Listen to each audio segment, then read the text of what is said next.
What's up, workout crew? In today's video, we're talking about how to plan your long run schedule for a future race. But first, hit the like button, hit the subscribe button, and let's cue that intro.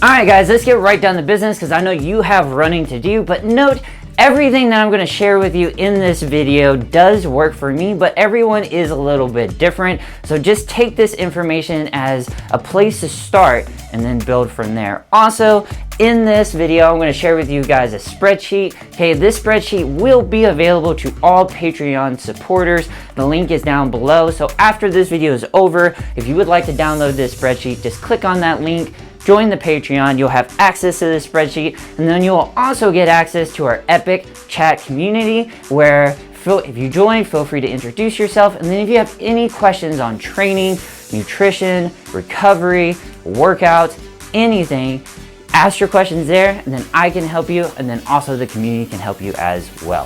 All right, guys, let's get into today's topic. Okay, so I have used this training formatting for my long runs to help me conquer a lot of races. I've used it for marathons, 50Ks, 50 milers, 100Ks, 3 100-mile races, and it has been working for me. I am also using this formatting to help me get ready for the Bandera 100K, which is just in about 3.5 weeks. So it's coming up pretty quick. And if you've been watching the channel, you know that I've never really been a fast runner, but this year I have committed to trying to for the very first time, compete in the Bandera 100K, and I've been using this long run formatting to help me get there. All right, but note first, this video is not about how much mileage to be running per week, and it's not about what to do on interval workouts or speed workouts. Okay, so at the end of this video, if you like this video and you're like, that was great information about the long runs, and you want me to hit those other topics as well, let me know, and I will make more videos about training. Okay, let's get into more details. Okay guys, before we get into the spreadsheet and I get into the weeds of how I like to format my long runs, let's quickly talk about traditional training plans. Now, from my experience, a traditional training plan will make kind of a gradual slope up, whereas like if you're training for a marathon, then okay, the first weekend you might run 7 miles, the second weekend you might run 8 miles, then the third weekend you might run 9 or 10 miles, and then the fourth week will be kind of a down week. You might drop it back down to 8, but it is this kind of gradual progression upwards. Now, in my experience on that gradual progression, I tend to get a little bit overtrained, and I might even get some injuries, okay, and I need a little bit more recovery in order to stay injury free. So I like to plan my long runs kind of like a mountain where you start high, go drastically lower, then go a little bit higher, and then go lower again. Okay, so I like mine, I need a little bit more recovery time, and so I like to make the weekends vary quite a bit because I need that recovery time. All right, let's get into the spreadsheet so you can see exactly what I'm talking about. Okay guys, I got the spreadsheet up. Let me pull it up here for you guys so you can see everything that I am looking at. Okay, so as you can see here, I have the spreadsheet out, and right now I have my Bandera 100K on here, the 62 miles, and then all my long runs here. Also to the right of this, you can see some training races. I'll get to that at the end of the video, okay? But let's say you are looking to run a marathon for your first time, or maybe even trying to get a PR on your marathon. Maybe you want to run a second marathon or third marathon. Okay, so let's say you want to run a marathon. Let's go over here to the right to this small box here. And you can see all different types of race distances listed. Let's go to the marathon. To the right of that, you'll see the distance, 26.2 miles. And then to the right of that, I have the longest long run that I recommend that you do leading up to your race. So let's take that 26.2. Down here in this green box, let's plug in 26.2 miles. And as you can see, all the other distances change above it, which is awesome.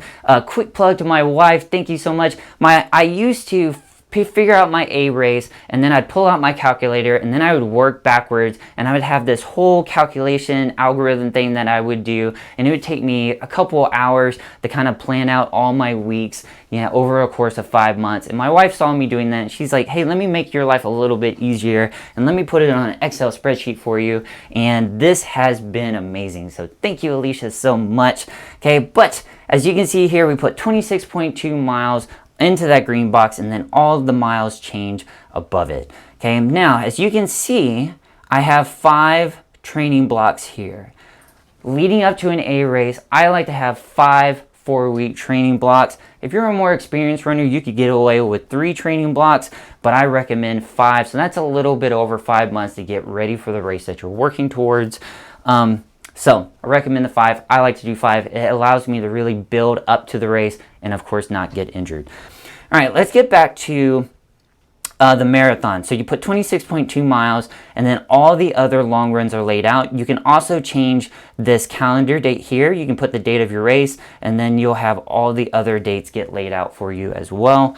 Now let's go into our first week. Okay, the first week here you see 11 miles. Now on the first week of a training block, I like it to be a distance that I know I have done before, and I like to take that run kind of a medium tempo to easy pace. I want to try to run that run continuously, not push too hard, and have kind of a zone 3, zone 2, which that's another video. That's heart rate. Okay, so if you want me to get into that topic, I will as well, but not in this video. But 11 miles, a distance that you've done before, that you're comfortable with, that you can run at an easy to medium pace and get through it. Now, if you see that 11 miles and you're like, I can't run 11 miles yet, I've only run 5 miles, then maybe running a marathon is not what you want to do just yet. Maybe you want to come down here and put the half marathon distance in, okay, 13.1. Okay, and then at the top you'll see you have 4 miles. You're like, oh, that's where I'm at. So maybe start with a half marathon first before upgrading to the marathon. Okay, but if you plug in the 26.2 miles, you see that first 11 miles, you're like, yep, I'm there, I can handle that, then great. All right, so that first week, 11 miles, distance you've done before, take it medium to easy pace.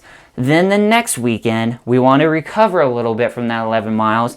And you can see I've dropped it 50% from the weekend before. You have 5.5 miles. Okay, and now since it's a distance you know for a fact you can do, I would recommend trying to push the pace a little bit, work on a little bit of speed. Okay, try to run a little bit quicker.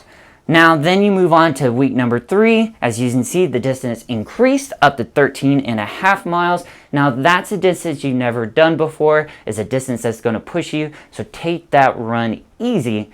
Even if you have to walk a little bit, that's okay. Your goal is just to cover the distance. Okay, then in the 4th week, now I still like to train Monday through Friday. I might still do my interval workout, my tempo run, but on the long run weekend, I just take it off. So Saturday and Sunday, no running. When I was training for my first 100 miler, I had a running coach and he said, just take that weekend off. You were training hard the first 3 weeks, right? Allow your body to recover, rejuvenate, so then you can be ready for the next training cycle. Okay, so weekend off, and then you move into the second 4-week training cycle. And as you can see, 12 miles. It is only 1 mile more than your first week of training. Okay, so 12 miles, again, that's a distance that you should be somewhat okay with, okay, especially from what you did the week before. Take it kind of medium to easy pace. You want to try to continuously run that distance without stopping, okay, and then the second week, 6 miles, again, work on that speed a little bit. You've dropped it down. That'll also help you recover a little bit as well, and then you're going back up to 14.5 miles. So as you can see, like a mountain, starts high, goes drastically lower, high again, and then that off weekend. And I have found by doing the training cycles this way, it allows me to have enough recovery so I recover and stay injury free. And as you can see, it is a gradual, slow progression. Now, then you get to the 5th week, and you see here on that 3rd week is your longest training run, and that is about 3 weeks before your A race. So you got your longest training run. That next weekend you have off, and then the weekend before your A race will be 50% of your longest training run. So 10 miles, and take that kind of medium. Don't go 100% on that one, and then you'll save all of your energy for that 26.2 miles that weekend there. Guys, I hope that made sense. Post down in the show notes if you have any questions on that part. Okay, before I let you guys go, let's talk about training races. As you can see here, let's go ahead and put my 100K distance back up there. Okay, so I have 62 miles. all my long runs laid out. Now over here on the right, you can see all these training races. Now training races are a great idea to do because they can teach you a lot. Okay, out here on these runs, at the Captain Carl's 30K, I found out that I didn't like certain nutrition. Okay, at the Sky Island 25K, I found out that I wanted a little bit more cushioned shoe. I had too minimal of a shoe. At the Cactus Rose 25-miler, I found out that I tied my shoelaces too tight. And then Wonderland Marathon, I found out that I wasn't drinking enough water. My electrolytes were off.